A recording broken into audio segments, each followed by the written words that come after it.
So it's not a home vacation, it's not a staycation, it's so quarantine is for exposure, but it's important to remember when you take that step, it's based on the assumption, has to be based on the assumption that you're positive. So Dan, you mentioned civil liability. So if I break a quarantine and you get sick, you can sue me? Absolutely. If you know, that's the key. It's the same standard we use in every other kind of case, negligence or recklessness. You have a duty of care, right? If you know that you have a contagious disease and you then go to a place where you can very easily give it to someone else, someone could say you knew, you were informed, and you still did it. And that's negligent and that's reckless. But again, the key is notice, which is why in this Missouri case, the debate about what they were told becomes critical. Because the family, the dad is saying, look, I wasn't told to self-quarantine. Our doctor said that they didn't even think that our daughter even had it. And they would say that once we found out about it, we left this dance, went right home,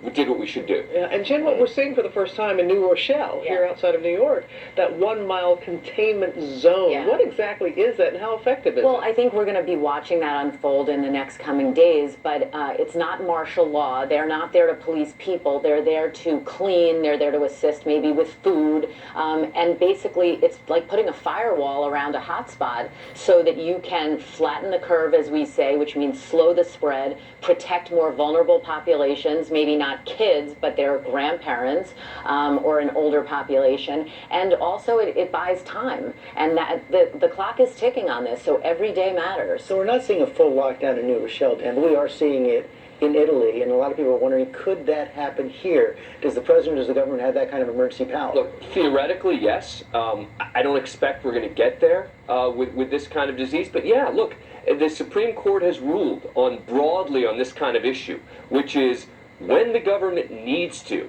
in an emergency situation like this, it can implement pretty draconian measures. But remember, we're seeing now state by state declare state of emergencies.